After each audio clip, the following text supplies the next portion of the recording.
The bells rang at midnight, not for celebration, but for binding.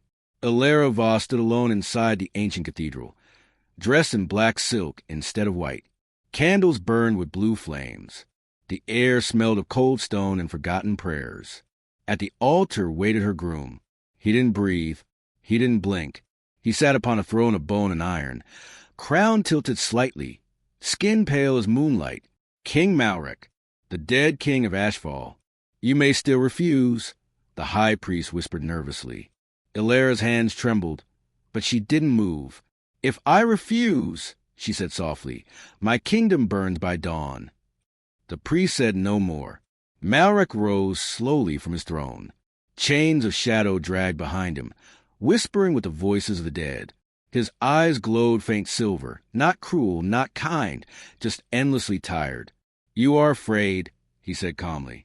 Elara lifted her chin. Only of losing my people. A ghost of a smile touched his lips. Then you are braver than most living queens. The vows were not spoken aloud. They were carved into her soul. Cold magic wrapped around Elara's heart, binding her life to his deathless existence. Pain shot through her chest, but she didn't scream. When it was done, the bells stopped. The dead king placed a ring of black iron on her finger. You are mine now, he said. Elara met his eyes. Then protect my kingdom. Malrec paused. No one has ever asked me that before. That night, Elara was taken to the throne hall. She expected darkness. Instead, she found silence. Thousands of spirits lined the walls, watching her with hollow eyes. They bowed, not to Malrec, but to her. She can see us, they whispered. Elara shivered. Why are they bowing? Because you are alive, Malrec replied, and I am not. Days passed. Elara learned the truth. Malrec had once been a just king, betrayed, murdered, cursed to rule in death. His kingdom feared him. His enemies hated him, and no one had loved him for centuries, until her, slowly, impossibly, she began to see the man beneath the curse. One night, she reached out, touching his cold hand. You feel lonely, she said. Malrec stiffened. I feel nothing. That's a lie, Elara whispered. Dead men don't watch sunsets. For the first time since his death, Malrec looked away. But beneath the castle, something ancient stirred. The curse that bound Malrec demanded payment, and it had finally found something it could take. Elara's heart. Elara began to feel the curse before anyone spoke of it. It started as a chill, not on her skin, but inside her chest. Each morning, her breath fogged the air a little longer than it should have. Each night, her heartbeat slowed, like it was learning the rhythm of death. Malrec noticed first. You are fading, he said one evening as they stood on the balcony overlooking Ashfall. The living do not grow colder with time. Elara smiled faintly. Queens don't complain. Malrec's jaw tightened. The spirits of the castle grew restless. They followed Elara now, whispering, watching, bowing their heads as she passed. She carries the price, they murmured. She is the balance.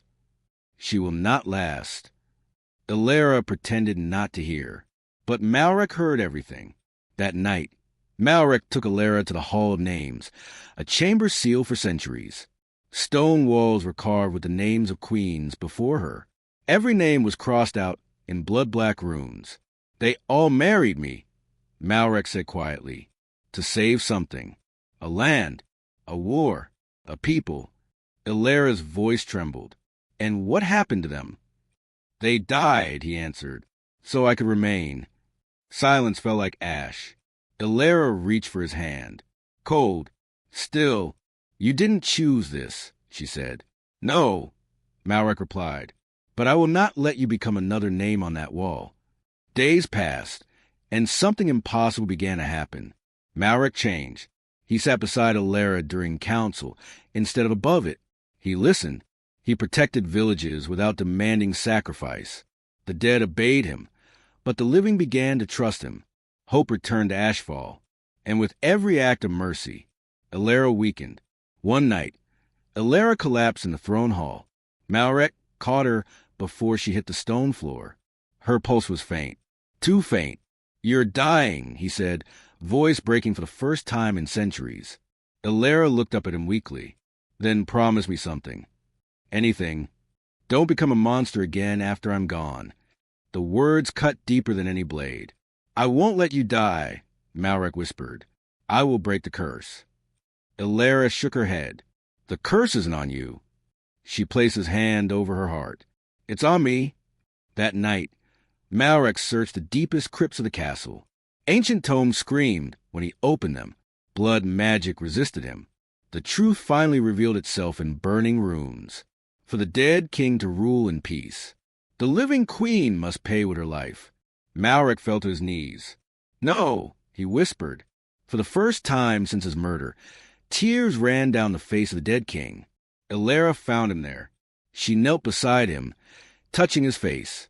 You love me, she said softly. That's why it hurts. Malrec closed his eyes. I don't deserve you. Elara smiled gently. Neither did the kingdom, she replied. But I chose it anyway.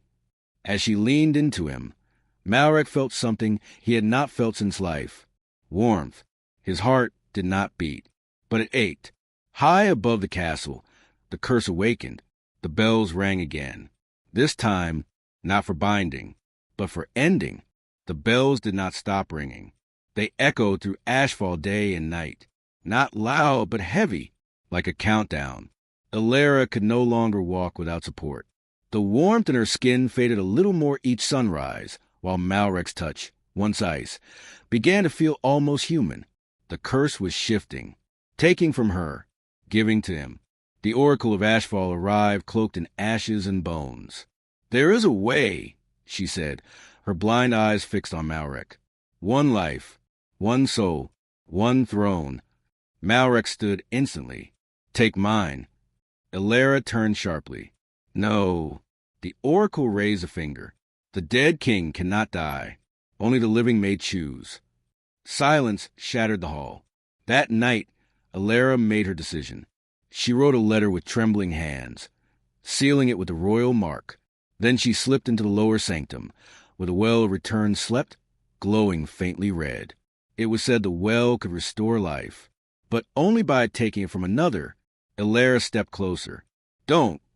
Malrec's voice broke the shadows. He had felt it, always did. You were never meant to love me, Elara whispered. But you did. Malrec fell to his knees before her. I would burn this kingdom, he said hoarsely, tear apart death itself, if it meant keeping you. Elara knelt too, holding his face. And that, she said softly, is why I won't let you. She pressed the letter into his chest. I choose you, she whispered. I choose Ashfall. Then she turned and stepped into the well. Light exploded. Elara screamed once, not in pain, but in farewell. Her life poured into Malrec like fire into frozen stone. His heart slammed. Once, twice. He gasped. Breath burned his lungs. The curse shattered with sound like glass breaking across the world. When the light faded, Elara was gone. The well was empty, and Malrec lay on the ground, alive. Morning came to Ashfall for the first time in centuries. Green returned to the land. The dead slept. The bells were silent. Malrec stood alone on the balcony, hands shaking as he felt his pulse. He was alive, because she was not. The letter burned in his hands. If you live, remember me as your sin, but rule as if I was watching. Tears fell freely now. The king who once ruled death could not survive love. Far below, in the ruins beyond Ashfall, a shadow stirred. A single breath echoed in the dark. Elara's voice whispered, Not yet. Ashfall was alive. Birds returned. Rivers flowed. The sky no longer bled red. The kingdom celebrated its living king. But Malrec did not. Every breath he took felt stolen. Every heartbeat was a reminder. Elara's heart was no longer beating. So his could. He ruled justly, kindly, silently. The people loved him. But the throne room echoed with a voice only he could hear. At night, Malrec visited the Well of Return. Empty, cracked, cold. He knelt there every night. Come back, he whispered. I'll give it all back. My life, my crown, My soul. The well never answered. Years passed. Ashfall became legend. But Malrec did not age like a human. The curse was gone. Yet time refused to touch him. Immortality had followed him anyway. A punishment. One night, during a crimson eclipse, the shadows moved. A figure formed near the well. Slim. Familiar. Malrec froze. Elara? She stepped into the moonlight, but her eyes were wrong. Empty. Hollow. I cannot return, she said, voice echoing like a dream breaking.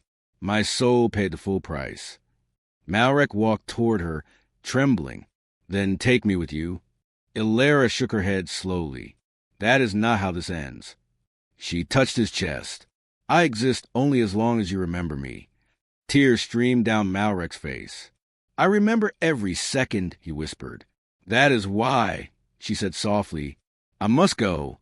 Her body began to fade. Rule well, Elara said. Love no one the way you love me. Malrec screamed, but sound could not hold a soul. She vanished. Forever. That night, Malrec made his final decree. The throne would be sealed. No kings after him. Ashfall would become a free land. Centuries later, ruins remained. Stories faded. But sometimes, travelers swear they see a shadowy king kneeling at a broken well, and hear a man whispering a woman's name, as if love itself refused to die.